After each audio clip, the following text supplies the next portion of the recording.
Assalamualaikum warahmatullahi wabarakatuh. Alhamdulillah, salatu wassalamu ala rasulillah, amma ba'd. Kaum muslimin yang dirahmati Allah subhanahu wa ta'ala, entah kenapa di video kali ini kaum muslimin kami tertarik untuk mengangkat video dari para tokoh agama, ya, di mana di dalam video ini mereka membahas tentang masalah hukum rokok kaum muslimin, ya.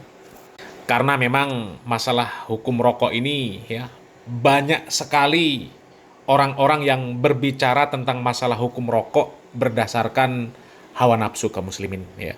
Terutama dari kelompok Asam Jawa, ya. Di mana mereka ini menganggap bahwa rokok itu hukumnya makruh, ya. Bahkan ada yang mengatakan bisa sunnah, bahkan ada yang mengatakan hukumnya bisa wajib kaum muslimin, ya. Dan kalau kita melihat juga tidak sedikit, ya, tokoh-tokoh agama yang mereka ketika mengisi pengajian, ya, mengisi majelis-majelis yang kata mereka majelis taklim lah, majelis solawatan lah, ya, mereka sambil udut kaum muslimin. Padahal kalau kita melihat pemerintah kita, ya, mereka ini sangat berusaha untuk mengkampanyekan tentang bahaya rokok kaum muslimin, ya. Akan tetapi mungkin karena pertimbangan ekonomi, ya, karena ada kabar yang mengatakan bahwa pajak dari rokok ini sendiri ini cukup besar, ya, menjadi pemasukan di negara kita ini kaum muslimin, ya. Tapi sebenarnya dengan alasan itu, ya, tidak dapat menghapus, ya, tentang hukum rokok ini yang sebenarnya, ya.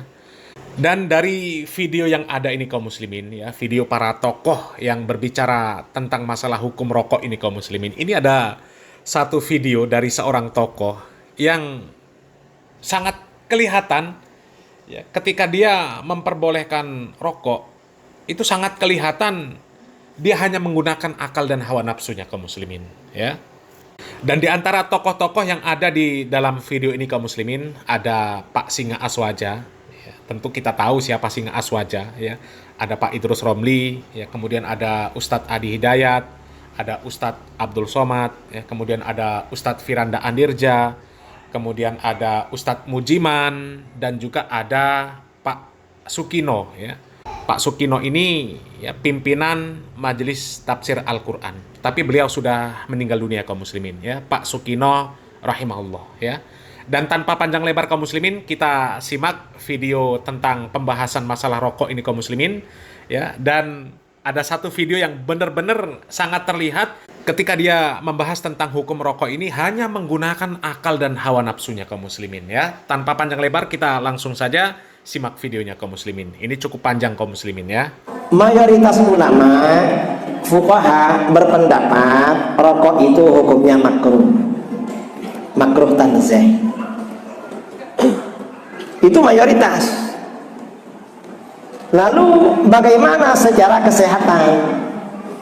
Karena di bungkus rokok itu kan ada tulisan merokok dapat menyebabkan kanker, apalagi diabetes, ya, apalagi impoten dan macam-macam. Itu propaganda, gak sungguhan. Itu propaganda Amerika. Mengapa propaganda Amerika? Dulu di Amerika ketika masih menjajah negara-negara Asia, minyak goreng dibuat dari kelapa sawit, sawitnya ngambil dari sini. Setelah negara-negara Asia merdeka, Amerika gak punya kelapa sawit, maka minyak goreng dibuat dari soya, dari kedelai. Akibatnya apa? Menyebabkan diabetes, darah tinggi, impoten, dan lain sebagainya. Nah, pabrik minyak untuk menutupi ini yang dikambing hitamkan adalah rokok. Sebenarnya hanya kambing hitam itu. Rokok itu biasa-biasalah, nggak berbahaya seperti yang ada di bungkus rokok, enggak. Rokok itu berbahaya bagi orang yang nggak sehat memang. Kalau orang nggak sehat, jangankan merokok, makan nasi biasa gak enak. Kalau dikatakan rokok bahaya seperti yang ada di bungkus rokok itu gak betul. Orang Jepang lebih banyak yang merokok daripada orang Amerika. Tapi yang kena diabetes ya, yang kena diabetes, impoten dan lain sebagainya lebih banyak orang Amerika daripada orang Jepang. Itu gak betul itu. Di bungkus rokok itu gak betul. Ini bukan karena saya merokok, saya gak merokok. Tapi kita ini membicarakan apa adanya. Karena mayoritas ulama berfatwa rokok itu makruh bukan haram. Ada yang tanya, apa manfaatnya rokok? Loh, kalau ingin tahu, rokok dulu. Kalau sudah merokok, baru tahu manfaatnya. Saya dulu pernah merokok, cuma gak lama, sebentar, cuma 6 tahun dulu merokok. Cuma 6 tahun, tapi setelah itu berhenti. Berhentinya waktu di pondok. Di pondok itu merokok.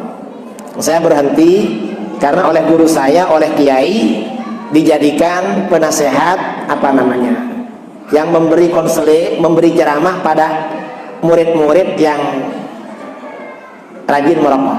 Padahal saya merokok, saya disuruh ceramah pada yang merokok, akhirnya berhenti merokok. Sebenarnya sudah 6 tahun. 1 tahun berhenti merokok. Ada murid saya yang nggak tahu, datang ke kamar saya ngasih rokok 1 bungkus. Loh, dikasih rokok. Karena dikasih rokok, nggak ada yang merokok. Habis isya saya beli kopi 1 gelas sambil belajar baca kitab, rokokan, nggak terasa habis 1 bungkus itu. Sekarang sudah nggak lagi. Mengapa? Karena sering ngisi acara di tempat-tempat yang nggak bisa merokok. Malah kalau bermalam di hotel, kalau ketemu merokok satu katanya didenda 500.000, lebih mahal dendanya daripada rokoknya. Akhirnya nggak merokok lah. Tapi menurut saya rokok tidak haram, makruh. Karena sebab-sebab keharaman nggak ada di rokok itu. Dan manfaatnya ada. Di Universitas Brawijaya Malang sama Rumah Sakit Paru-Paru Jember ada rokok sehat. Ada rokok khusus orang yang kena asma. Itu obatnya rokokan, bisa sembuh itu. Ini dalil untuk merokok ya. Tapi jangan merokok lah kalau nggak merokok, karena rokok itu bau. Kalau nggak percaya tanya sama istrinya bangun tidur kalau orang merokok itu. Ada lagi. Nah, kaum muslimin, itu tadi penjelasan dari Pak Idrus Romli ya. Kalau namanya singa aswaja itu tentu ya kita tahu dari mana. Namanya saja sudah singa aswaja ya. Itu tadi penjelasan dari Pak Idrus Romli tentang masalah rokok. Sekarang coba kita simak bagaimana pendapat dari Ustadz Adi Hidayat kaum muslimin. Hukum merokok, saya pribadi ya, kalau berbeda pendapat ya saya hargai, silakan saja. Tapi saya pribadi mengatakan haram. Haram saya pribadi. Kalau antum percaya dengan saya, ya antum tinggalkan rokok. Tinggalkan. Apa dalil yang menjadikan? Tolong sampaikan pada saya saja bukti, satu saja menguatkan pada saya bahwa rokok itu bisa halal. Halal itu kan artinya nggak ada masalah, hilal muskilah, nggak ada masalahnya. Tidak menimbulkan masalah, tidak madarat, tidak melanggar unsur yang bisa menyebabkan jatuh hukum-hukum yang sifatnya kemudian mencegah dari keburukan. Baik, mencegah dari keburukan, segala yang halal pasti baik. Baik dari segi hukum, baik dari manfaat, baik untuk kesehatan kalau itu makanan, baik untuk fisik kalau itu pakaian, baik untuk kehidupan kalau itu sekitaran dalam kehidupan kita. Sekarang persoalannya, tolong tunjukkan pada saya di mana sisi baik rokok yang dipandang secara objektif itu baik. Mana baiknya? Kalau rokok itu baik, antum boleh nggak anak antum yang 5 tahun dikasih rokok? Katanya baik. Antum sih nggak membolehkan anak antum merokok. Kenapa antum merokok? Bikin? Dan antum sepakat bahwa rokok itu kan ada racunnya. Di dalam rokok itu ada sesuatu yang berbahaya. Antum yang merokok, Masya Allah, menebarkan juga racun untuk orang lain. Dan penghisap itu kan lebih banyak ya negatifnya dibandingkan dengan perokok aktifnya. Perokok pasti itu lebih berbahaya. Dan sudah banyak penelitian di situ. Maka kalau saya pribadi mengatakan rokok haram gitu kan. Jangan membunuh jiwa sendiri dengan keadaan yang demikian. Kalau antum masih mau mengambil yang lainnya, ya itu terserah antum pribadi. Ya, tapi kalau antum bisa merokok misalnya sampai malam ini, saya katakan pada antum, kalau antum mencintai kita semua, berhentilah antum merokok. Simpan. Ya, setiap antum merokok, Masya Allah. Setiap mau merokok, antum bikin kotak aja dulu. Kalau bisa kotak kayak akuarium. Simpan. Ya, terus kebiasaan antum merokok, begitu kemudian ingin beli rokok, antum ganti Bismillah, masukkan ke akuarium itu. Bismillah, masukkan lagi. Bismillah, setiap mau merokok, berlindung kepada Allah. Ya Allah, jauhkan saya, Allah. Dari rokok jauhkan saya. Minta, bertekad. Tapi konsisten. Ya, begitu uang siap diberikan, masukkan akuarium. Lihat dalam setahun. Begitu setahun, bisa beli motor antum. Buka akuariumnya, antum lihat. Ternyata kebiasaan merokok itu, ketika antum simpan, hasilnya bisa bermanfaat lebih untuk antum. Ya, jadi saya mohon kepada antum semua, kalau merokok lebih baik berhenti saja. Kalau ada pendapat lain, itu pendapat masing-masing. Tidak harus dan saling berselisih di situ. Jelas ya? Ustadz nggak merokok aja, nggak tahu caranya merokok. Ya memang saya nggak merokok, kan? Apa yang mau dipaksakan di situ? Nah, kaum muslimin, itu penjelasan dari Ustadz Adi Hidayat ya. Dan nanti insya Allah di ujung video ya, nanti kita akan memberikan komentar tentang pendapat para tokoh yang sudah kita tampilkan videonya kaum muslimin ya. Kita lanjut ke Ustadz berikutnya. Ini sebenarnya juga Ustadz Aswaja kaum muslimin ya. Cuma ya beberapa kali juga menjadi kontroversi, bahkan pernah ditolak oleh Banser kaum muslimin ya. Kedatangan dari Ustadz ini pernah ditolak oleh Banser ya, Ustadz Abdul Somad ya. Kita simak videonya kaum muslimin. Oke, ini kan berikutnya adalah mengenai ini penting nih, merokok. Apa sih menurut Ustadz hukum merokok bagi umat Islam? Masih banyak nih Ustadz yang merokok. Saat saya kuliah di Al-Azhar Kairo, Mesir, muftinya namanya Syekh Nasr Farid Wasil. Syekh Nasr Farid Wasil mengeluarkan fatwa rokok haram. Syekh Ali Jum'ah, mufti Mesir, rokok haram. Mufti Saudi Arabia, Syekh Abdul Aziz Ibn Baz, rokok haram. Fatwa Muhammadiyah, rokok haram. Fatwa MUI, rokok haram bagi ibu hamil, ibu menyusui, laki-laki yang sakit, anak-anak. Ada pun yang sehat, kata dia tidak sampai haram, makruh. Ustadz sendiri, saya tidak merokok. Pernah merokok dulu waktu masih muda. Di pesantren, diajak kawan cabut. Masa kita udah anak muda nggak merokok, nggak jantan loh. Tunjukkan merah. Begitu sudah merokok lewat kiai. Mana dia bisa lihat kita? Gak lama setelah itu mundur mobilnya. Kiai turun. Merokok ya? Merokok! Kawan saya satu ini orangnya pengecut. Merokok? Enggak. Ketika bilang enggak itu asapnya keluar.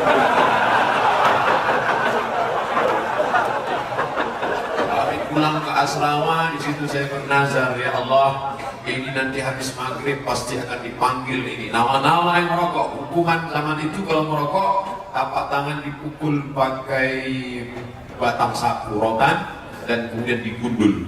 Ya Allah, sholat hajat 2 rakaat. Nanti kalau tolonglah lupa, buat kiai lupa. Aku akan baca Yasin 3 kali dan aku berhenti merokok. Ketika habis sholat maghrib, nama-nama yang melanggar disiplin hari ini betul makbul doa. Hari itu saya tak merokok sampai hari ini. Nah, ada kawan saya ketua majelis ulama di salah satu kota Dumai di Riau, namanya Ustadz Kiai Haji Lukman Syarif.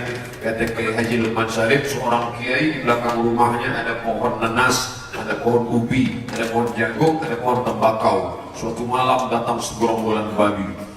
Besok pagi kiai buka pintu, dia lihat jagungnya habis, ubinya habis, tembakau tidak. Ubi habis, jagung habis, buah-buahan habis dimakan babi. Hanya tembakau yang tidak disentuh babi. Ternyata dalam dunia babi pun tembakau haram. Nah, kaum muslimin, itu penjelasan dari Ustadz Abdul Somad ya, cukup tegas kaum muslimin penjelasannya ya. Dan kita lanjut kaum muslimin, kali ini dari Ustadz Firanda Andirja Hafizahullah Ta'ala, bagaimana penjelasan beliau tentang hukum rokok. Kita lanjut videonya kaum muslimin. Bagaimana membantah orang yang mengatakan hukum rokok makruh, bahkan ada yang bilang sunnah. Siapa yang bilang sunnah? Ada konon, ada yang bilang, ada sebagian ustadz atau sebagian kiai mengajar pengajian, dia bilang rokok ini wajib bagi saya. Kalau saya tidak merokok, saya tidak bisa ngajar. Itu namanya kecanduan. Sama, ada orang kalau nggak morfin dia stres. Dia nggak, stresnya bisa hilang kalau dia apa? Pakai morfin. Tapi bilang jadi morfin jadi halal, jadi wajib? Ya, enggak kan? Enggak. Ya, akhir rokok itu haram. Ya, saya termasuk orang yang paling terganggu dengan rokok. Ya, kalau orang tidak biasa merokok sangat stres dengan orang yang merokok. Ya, kata Nabi SAW, la darar wa la dirar. Tidak boleh memberi kemudaratan kepada diri sendiri dan tidak boleh juga memberi kemudaratan kepada orang lain. Ad-dararu yuzal. Ya. Dalam kaidah namanya kemudaratan harus dihilangkan. Dan orang yang merokok, dia memberi kemudaratan kepada dirinya dan memberi kemudaratan kepada orang lain. Ya. Misalnya di hotel terganggu, ada orang merokok di samping kamar kita, luar biasa, asapnya masuk ke subhanallah, asap rokok itu bisa masuk ke sela-sela ya. rokok sebelah masuk ke kamar kita. Ini kemarin saya di Mekah seperti itu. Sampai istri saya, sampai kita istri saya setengah mati lagi. Ada asap rokok, kurang ajar. Ya. Sebelah merokok orang Indonesia. Aduh, kita mau tegur, ribut lagi, umroh lagi, macam-macam, nggak enak. Akhirnya ya sudah, mau diapain lagi. Tapi benar-benar mengganggu. Saya kemarin waktu hajian kemarin, ya, ada orang merokok di Muzdalifah. Jarak dia kira-kira mungkin 15 meter. Dia merokok, asapnya sampai ke hidung saya nggak tahu itu kok. Asapnya luar biasa. Saya bilang, ya akhi taqillah, saya berhenti, ente lagi pakai ihram. Berhenti itu. Enggak, ya, akhirnya dia matikannya. Mengganggu. Ya. Belum lagi kalau sholat, kemudian mulutnya bau rokok. Waladhdallin, amin, PD-nya amin. Setengah meter sebelah kanan, setengah meter sebelah kiri. Ganggu orang ya. Yang paling menderita istrinya, kasihan. Ente kalau merokok yakinlah haram. Jangan ente bilang sunnah. Kalau ente yakin itu haram, suatu saat ente bisa meninggalkan. Berdoa kepada Allah supaya bisa meninggalkan. Tapi kalau itu sunnah. Gimana mau ditinggalkan sunnah? Dapat pahala merokok. Ini ngawur seperti ini. Apalagi wajib, bukan cuma sunnah, hukumnya apa? Wajib. Saya sering sampaikan, rokok itu hukumnya haram, maka tidak ada orang yang merokok bilang apa? Bismillah. Enggak ada. Dan tidak ada orang setelah merokok bilang alhamdulillah. Enggak ada. Karena hati dia enggak enak sama malaikat. Masa merokok bilang apa? Bismillah. Nah, kaum muslimin, itu penjelasan dari Ustadz Firanda Andirja, dan sudah tidak diragukan lagi kaum muslimin. Kalau para asatidz yang bermanhaj salaf, ya sudah jelas hukum rokok itu haram kaum muslimin. Ya. Berikutnya dari Ustadz kalangan Muhammadiyah ini kaum muslimin, ya, ada Ustadz Mujiman. Coba kita simak bagaimana penjelasan beliau tentang hukum rokok. Ini pertanyaan tentang rokok. Zaman Nabi tidak ada rokok. Karena zaman Nabi tidak ada rokok, maka dalilnya adalah dalil umum atau qiyas. Dalam hal ini yang pertama, bahwa Allah berfirman wa yuharrimu alaihimul khaba'is. Allah mengharamkan yang buruk-buruk. Wa yuhillu lahumut thayyibat, dan menghalalkan yang baik. Kira-kira rokok termasuk baik atau buruk? Kalau bilang baik, anaknya suruh merokok enggak? Istrinya suruh merokok enggak? Enggak, kenapa? Orang ilok yo, berarti enggak baik. Itu dari sisi dalil umum. Kemudian juga dilihat dari mudorotnya. Ada mudorotnya enggak? Setahu saya dokter-dokter yang pernah saya temui, baik dokter yang merokok atau tidak merokok, karena dokter yang merokok juga banyak, itu semua merekomendasikan kalau rokok itu tidak baik. Artinya apa? Rokok ini mengandung mudorot, dan dalil menghindari mudorot itu banyak. Yang terkenal la dororo wala diroro, jangan membahayakan diri sendiri maupun orang lain. Dan merokok itu membahayakan diri sendiri maupun orang lain. Ada dalil lain, ada di bungkus rokoknya, merokok membunuhmu, ya kan? Karena ada dalil merokok membunuhmu, di situ tertulis, maka Al-Quran mengatakan wala tulqu bi aidikum ila tahlukah, jangan jerumuskan kepada kebinasaan. Ada lagi wala taqtulu anfusakum, jangan bunuh dirimu sendiri, dan lain-lain.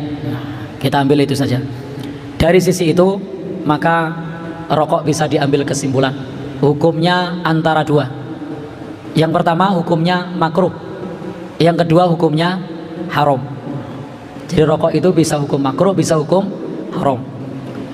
Nah, kalau saya pribadi memilih pendapat yang hukumnya haram, bukan makruh. Kenapa hukumnya haram? Mengganggu diri sendiri maupun orang lain, dan kandungan racunnya lebih banyak daripada manfaatnya. Dalam Quran ada khomer, itu salah satu ilahnya ismu ma akbaru min naf'ihima, bahayanya lebih besar daripada manfaatnya. Ini sama dengan rokok, bahayanya lebih besar daripada manfaatnya. Dan kadang banyak orang yang dia tidak peduli dengan anaknya, tapi peduli dengan rokoknya. Anaknya bilang ya jajan, tidak dibelikan, tapi dirinya merokok. Jadi ini memudorotkan bagi anaknya, yang harusnya anaknya bisa jajan malah untuk merokok, yang harusnya bisa ditabung, yang harusnya bisa untuk infak malah tidak nabung. Sehingga kalau saya pribadi lebih kepada pendapat haram tentang masalah rokok. Karena pendapatnya ini haram, maka kalau diberikan kepada orang lain sama saja tolong menolong dalam dosa dan permusuhan. Kalau permusuhannya tidak masuk ya, tapi tolong menolong dalam dosa. Wala ta'awanu alal ismi, jangan tolong menolong dalam dosa, kecuali berpendapat makruh. Kalau berpendapat makruh, maka diberikan kepada orang lain tidak termasuk tolong menolong dalam dosa. Kalau di Muhammadiyah sendiri pernah ada pendapat makruh. Itu yang ada di buku Tanya Jawab Agama yang diterbitkan oleh Majelis Tarjih di jilid 1, itu hukumnya makruh. Tapi tahun 2007, 2010, 2020 itu ketika ada pertanyaan-pertanyaan yang sama tentang beasiswa pendidikan dari rokok. Pendapatnya apa tentang rokok, apa hukumnya? Di situ menurut Tarjih hukumnya haram. Nah, sehingga memang ada pendapat lama makruh, pendapat baru haram. Nah, sehingga terkait memberikan ke orang lain itu kembali kepada pendapat awal, hukumnya haram atau makruh. Kalau saya pribadi memilih yang haram. Sehingga kalau misalnya ada uang rokok, jaluk mentani wae, Pak. Dari jaluk mentani wae. Ngapunten kula mboten udut, kula nyuwun mentani mawon gitu. Pripun, Pak?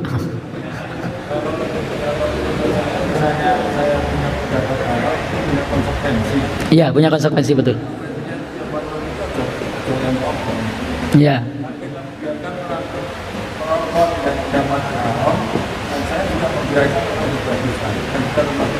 Iya.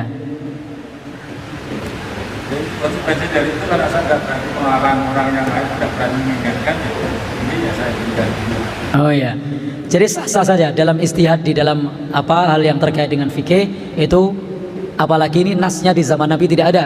Lalu kemudian muncul perbedaan pendapat, itu satu hal yang normal, Kalau yang namanya amar ma'ruf nahi mungkar itu tidak bisa dilakukan dalam kaidah amar ma'ruf nahi mungkar, itu tidak bisa dilakukan dalam perkara khilafiyah. Karena ini khilafiyah, maka nahi mungkar rokok itu tidak bisa dilakukan. Berbeda dengan perkara yang disepakati, itu bisa dinahi mungkar. Khomer sepakat bisa dinahi mungkar, kalau rokok tidak bisa. Karena rokok ini termasuk perkara yang diperselisihkan. Karena termasuk perkara yang diperselisihkan, maka tidak ada nahi mungkar dalam perkara yang diperselisihkan. Kita baru bisa nahi mungkar dalam perkara yang disepakati. Karena ketika kita melarang orang lain, sementara orang lain tadi berpendapat makruh, maka dalam posisi khilafiyah semacam ini itu nahi mungkar tidak mesti dilakukan karena masuk ranah khilafiyah. Jadi itu diantara kaidah nahi mungkar. Kita tidak bisa nahi mungkar dalam perkara-perkara yang berbeda pendapat. Maka kalau ada orang yang melakukan sesuatu yang itu ranahnya khilafiyah, lalu kemudian dicegah, itu tidak bisa dibenarkan.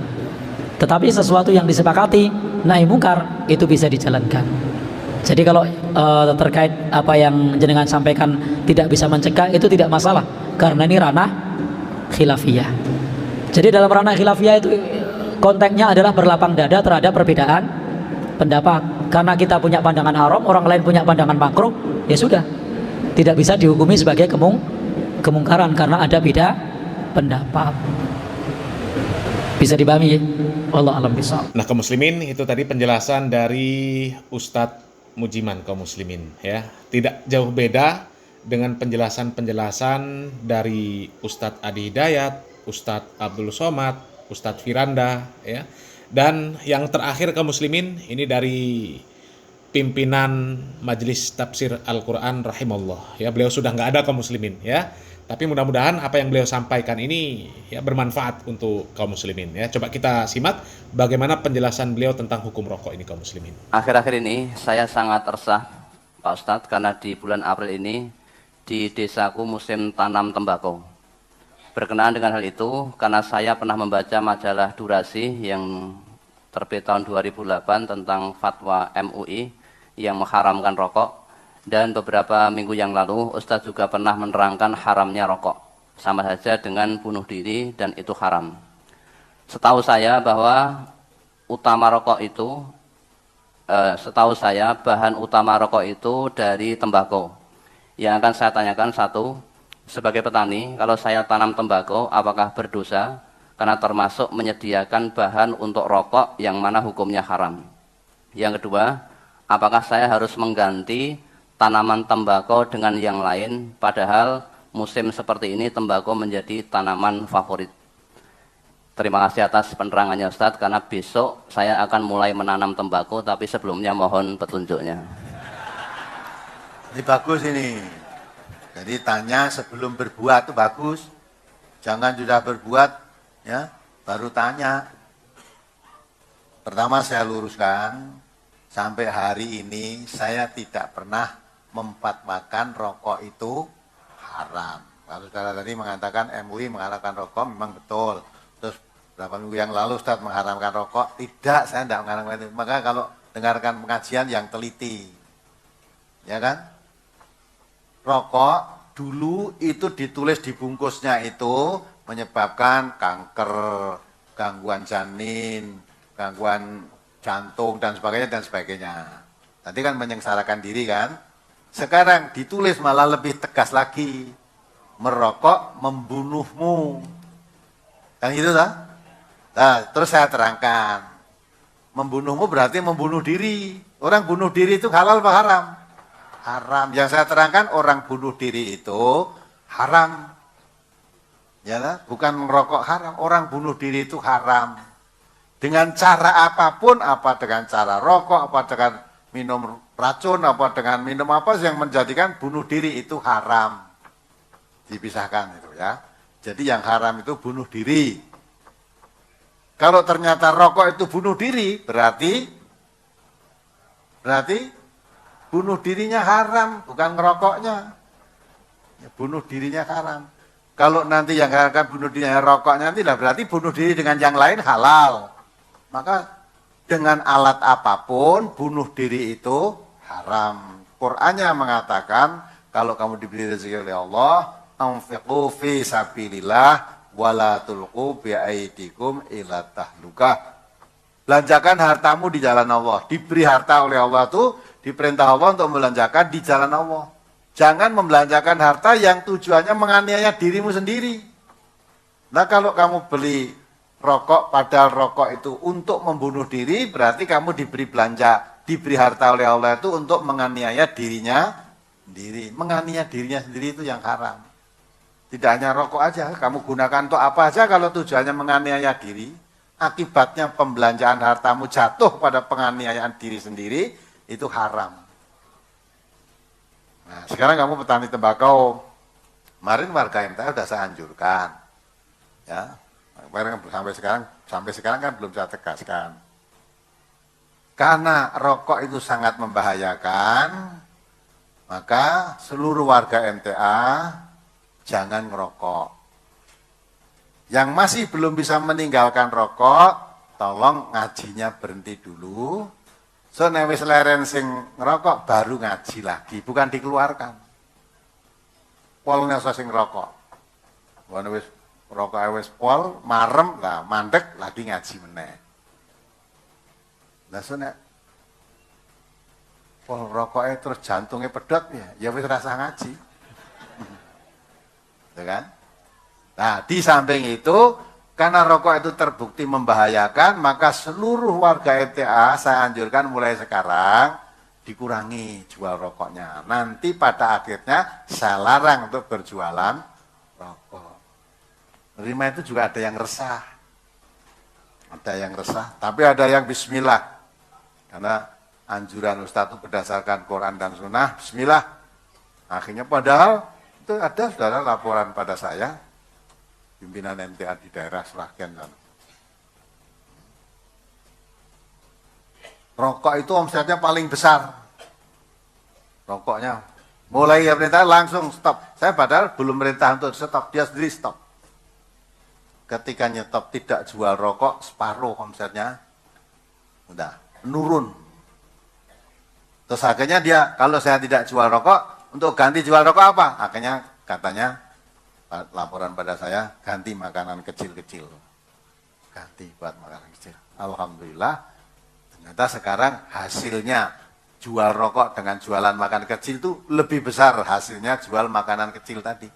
Sehingga anjloknya penghasilan karena tidak jual rokok tadi sudah tertutup, hilang dengan diganti jualan tadi dan lebih besar hasilnya.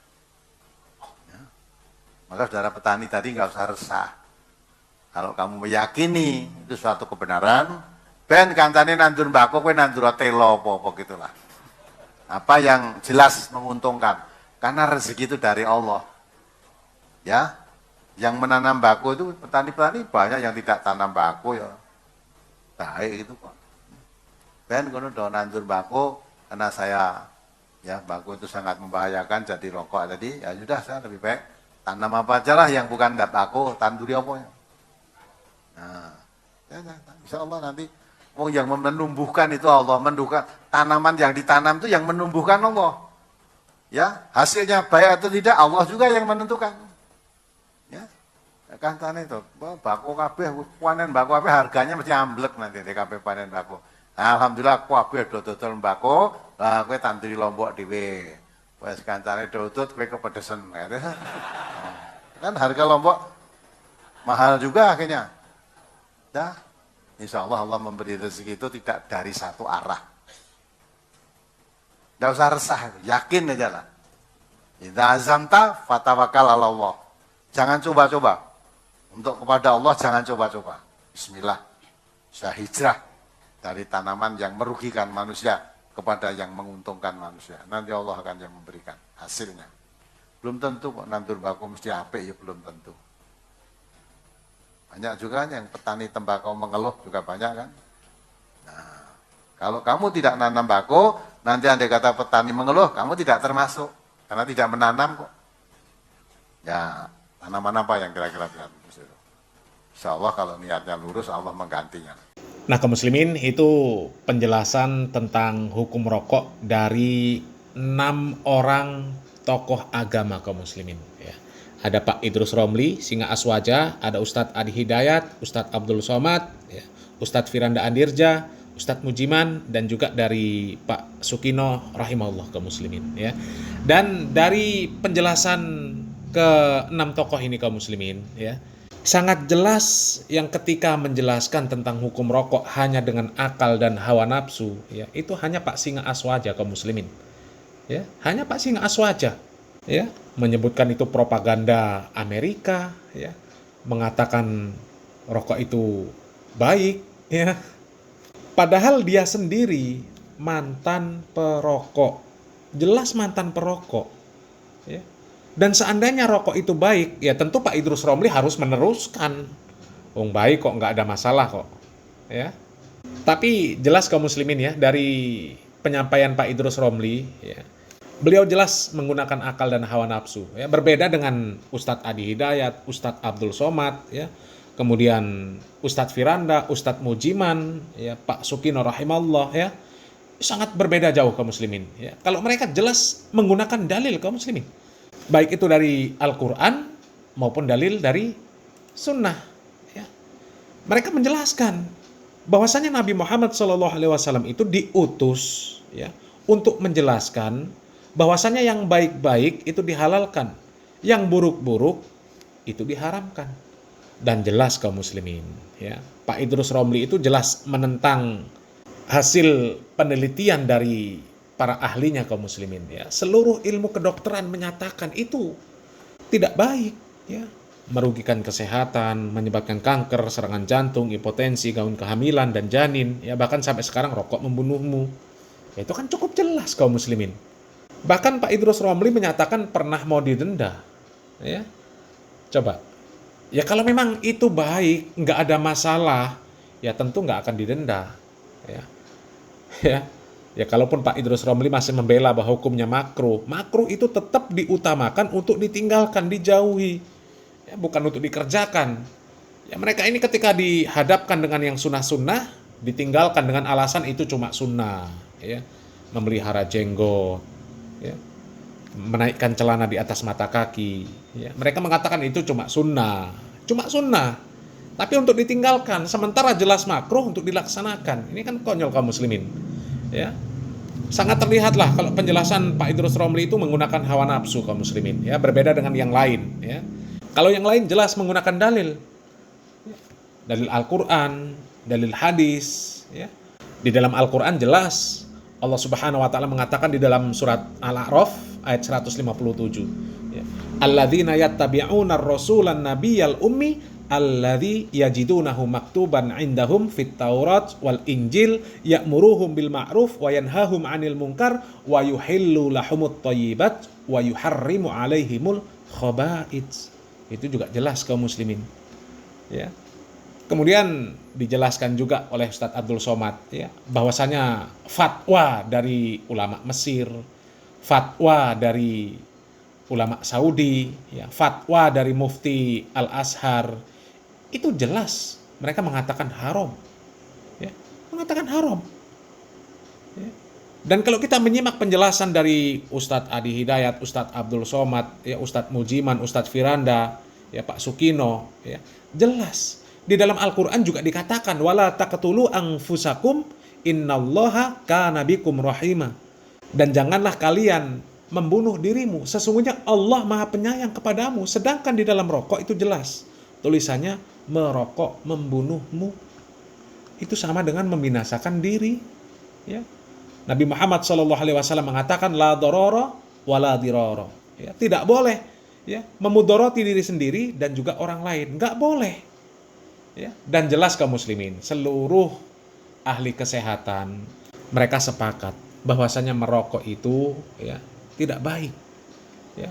Terbukti dari dulu sampai sekarang belum ada ahli kesehatan yang menyatakan itu baik, itu bermanfaat, belum ada kaum muslimin. Meskipun ya pengkonsumsinya ya tidak ada yang menyatakan itu baik kaum muslimin. Ya. Dan kami pribadi pun kaum muslimin, ya ini bukan termasuk ya mujahir ya. Ini untuk diambil ibroh ya. Kami pun dulu perokok sama ya. Kalau kita tadinya ya ikut umum ya, nurut umum ya merokok juga ya.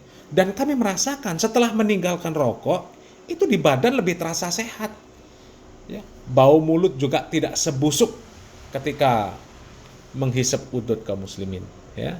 Dan jelas kaum muslimin ya, kalau kita melihat dari penjelasan para tokoh tadi ya, sangat terlihat ya. Ini kalau menurut pandangan kami kaum muslimin ya. Menurut kami ya hanya singa aswaja yang ketika menjelaskan tentang hukum rokok itu hanya menggunakan akal dan hawa nafsu kaum muslimin ya. Mudah-mudahan kaum muslimin dari sekian banyak pendapat yang menyatakan bahwa hukum rokok itu haram ya, minimal makruh ya. Mudah-mudahan dari penjelasan tersebut ya kita bisa meninggalkan rokok tersebut kaum muslimin ya. Yang belum bisa meninggalkan ya minta pertolongan sama Allah Subhanahu wa taala ya. Wa idza sa'ala fas'alillah wa idza sta'anta fasta'in billah ya. Semoga bermanfaat kaum muslimin. Barakallahu fikum. Wassalamualaikum warahmatullahi wabarakatuh.